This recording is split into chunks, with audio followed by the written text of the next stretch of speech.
it's Maria here. Apologies for being a couple of minutes late. Good to be here with you today, doing our Q&A. It's very exciting. So let's pop into some of the questions that we have coming in today. So number one, how does the concept of ego relate to the four people within? Is our ego our inner children or something else? Okay, great question. So I don't think I've actually ever answered this before. This is so exciting for me. So the concept of ego, how it relates to four people within, is that ego is something that oftentimes is devalued. People talk about ego only in a negative sense, generally. And in fact, ego is necessary for our survival. If we don't have ego, we can be in danger of being going extinct. So we need ego for certain things. We need ego for surviving. We need ego, so prioritizing yourself. We need ego for achieving things. So let's not think that ego is just this negative thing which we want to get rid of. We don't want to get rid of the ego, but we want to harness it so that it actually works for us and with us as opposed to against us or against other people. So having said that, each one of the four people within has an ego drive. So your adult self has an ego drive in a form of, achieving things. Your inner parent has an ego drive, which makes you able to protect yourself and your inner children. The inner children have an ego drive, depending on what type the inner child is. The 10-year-old ego is around being black and white and knowing what is and isn't right for you, and there's nothing wrong with that. And the inner 3-year-old has an ego drive in feeling special. And all of those things are actually really important for us to have a balanced, caring, loving life. So we need to feel like we belong. So we need to fulfill the 3-year-old's ego needs. We need to know who we are and who we are not. So we need to fulfill the inner 10-year-old's egotistic needs. It's important. We have a need for survival, which means that our inner parent has ego needs and those need to be met. And if we want to live a purposeful life, we need to have our inner adult self's ego needs met. So I hope that answers your question. So our ego is not just our inner children, but our inner children being triggered, as well as all the four different parts of us being triggered, makes us behave in an egotistical way. So that's probably where that kind of train of thought is coming from. All right, so that's that question. Great, I love that question. Thank you for asking that question. Question number 2. I love using the four people within framework and often wonder how you relate the Myers-Briggs structure to the concept of the inner child. What was your process of discovery or creating this?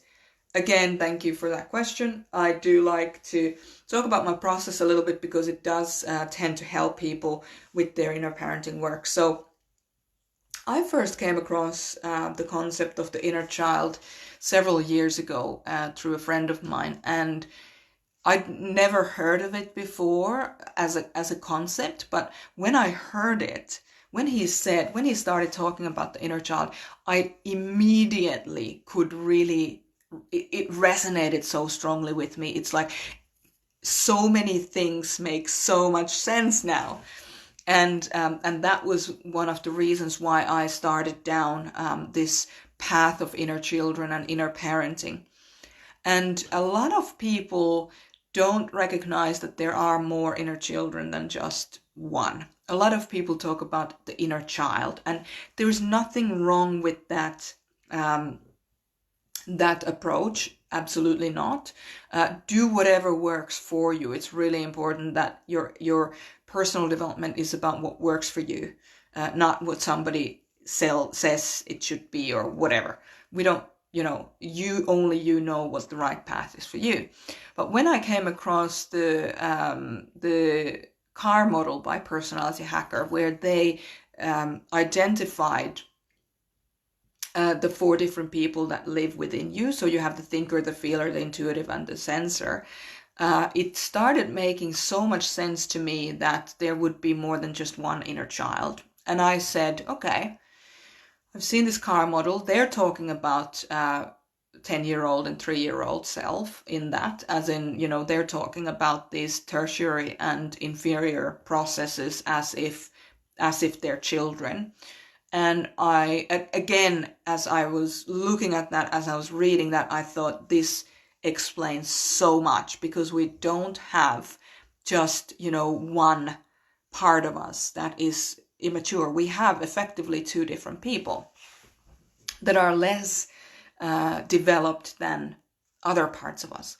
So I started thinking about this, and I started meditating on it, and I started looking for, so I have a science degree, so I'm really scientifically oriented. I'm always looking for proof, but I'm also looking to proactively contest what I've discovered, as to make the point that because there isn't one thing in the world that works 100% at a time.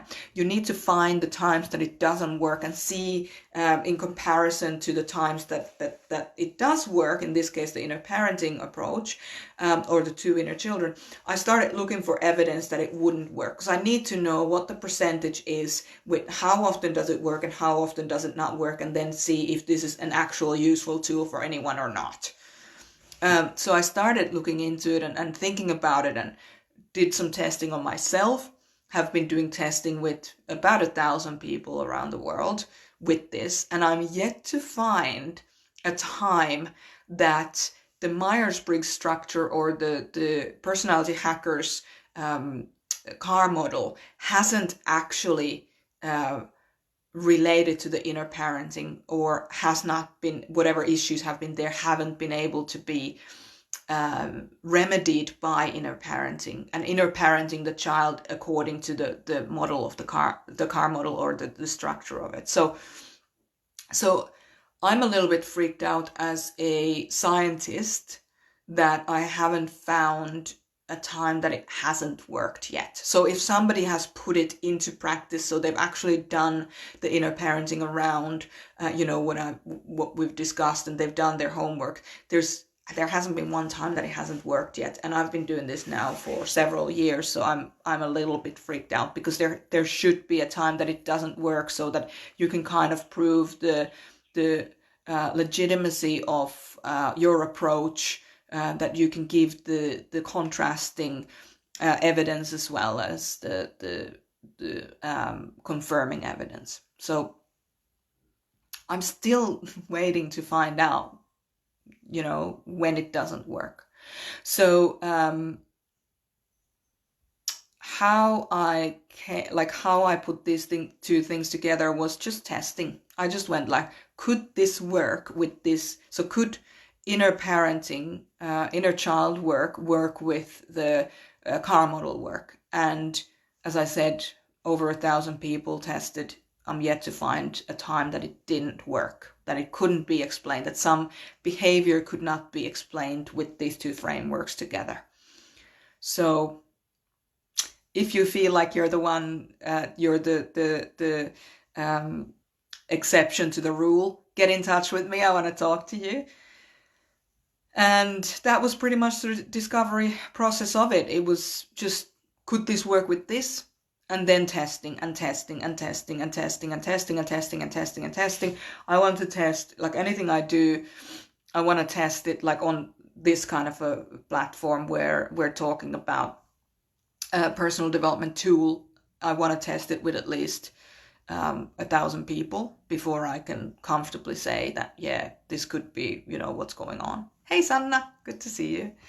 And with any other type of testing, like let's just say that I'm doing business mentoring, I might be working with our students from the the integration mentor program and I'm teaching them certain business approaches, unless I have successfully created a good ROI or return on investment at least 3 times in 3 different settings, then I won't recommend that anybody else does that either. So I have a very imaginative process. It starts imaginative, could this work?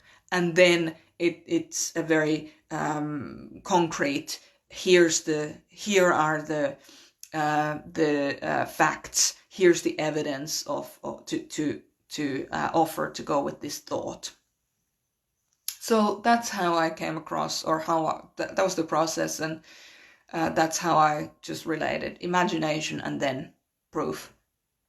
All right, and I just want to say that it's easy for people to feel that, whatever. So it's easy. Science is not the defining factor in life. Science is an indicator of what has been investigated. So whatever you look evidence of, you should find it.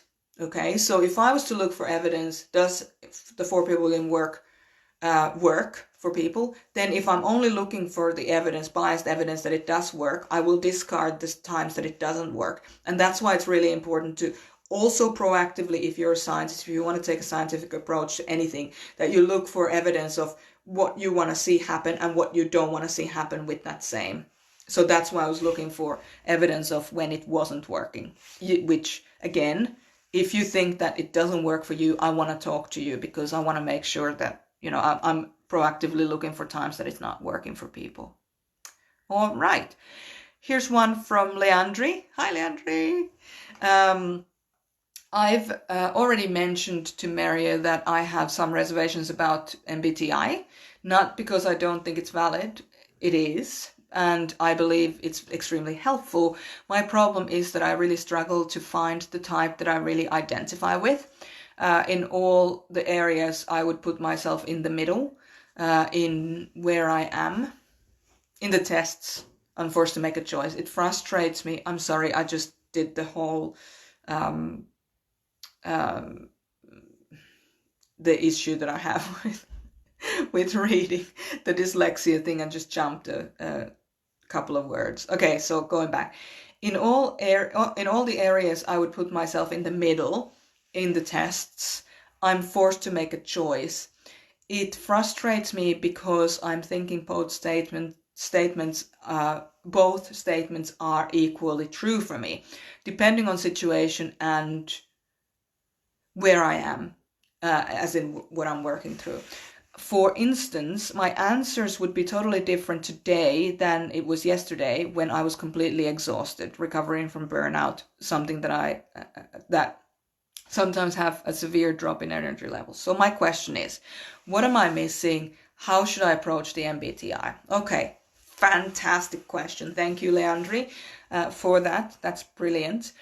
So first of all, I want to say that the MBTI, or Myers-Briggs type indicator, is exactly that. It's a type indicator. It's only a tool. It doesn't actually define you, who you are as a person. And if it's a helpful tool, use it. If it's not a helpful tool, don't use it. But having said that, you're asking, how should I approach the MBTI? The way to approach the MBTI when you're really not sure is with an open mind and just being okay with whatever. It doesn't matter really what type you are. What matters is how your behavior, or how your triggering behavior comes out in the outside world, and how you deal with it when it comes out. Now, let's take a quite a safe assumption that when you're triggered or low energy, you are probably behaving from your inner child perspective. So here's my question to you. When you feel under pressure, and when you are feeling like low energy and burnout and those things, do you become extremely critical of yourself, how you are unable to like, you're not good enough, as in competent enough. Okay, so listen to the wording I'm using. I'm not asking if you're lovable. I'm asking, do you feel incompetent? Or do you feel like the outside world is a constant chaos and people in the outside world are not competent? So which one of those do you feel like you're incompetent, or do you feel like everybody else in the outside world is an asshole? So that's question number 1. Question number 2, when you're feeling exhausted, is do you feel, not think, do you feel that nobody understands you and that there's no hope? Do you feel a sense of hopelessness? Or do you feel a sense of not belonging? Like you're not accepted as who you are and you're not belonging. So just ask yourself those questions. And out of those 4 different questions, one will be more predominant than the other. So you will have either a thinking part of you that is overriding the feeling. So you might have a, feeling of incompetence, personal incompetence or incompetence out there in the world, be more dynamic and more like gripping than the feeling of belonging or the feeling of being understood. So Leandri, I'd like you to pop down into this comment section. If you can just write down what was the most driving force when you're tired, when you feel burnt out. Are you feeling incompetent in yourself, or are you feeling that other people are incompetent? Which one of those is more prominent? Or are you feeling like you're not accepted, nobody understands you? Or do you feel that you are, you have no sense of belonging, like you're not accepted and that you just have to give to make people accept you? So those are 2 pairs of questions. And then once you've answered those pairs of questions, then ask yourself, is it more about competence or is it more about the sense of authenticity and belonging? And so we'll take it from there. All right. Any other questions before we wrap up? Let me see if I can bring Sanna on. Maybe she doesn't feel up to it, but it's good to have you here, Sanna. Okay. Any other questions that come up for you? Just pop them into the comments section, and I'll be happy to have a look at that. Great to see you, everyone. Thank you for being here live. It always makes these sessions a lot more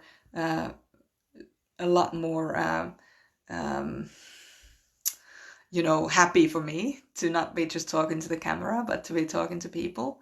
I'm seeing if I can add Sanna. You may not be up for it. You may not be available, so that's totally fine. But yeah, I'll talk to you all next week. And if you'd like to be a part of these Facebook Lives, ask your question live, come on to the live session and ask to be added. And we'll take it from there. And if not, if you still want to get your questions answered, you can just simply send us an email at desk@mariasumilov.com or send us a personal message on the page. All right. Have a great week, everyone, and I'll talk to you really soon.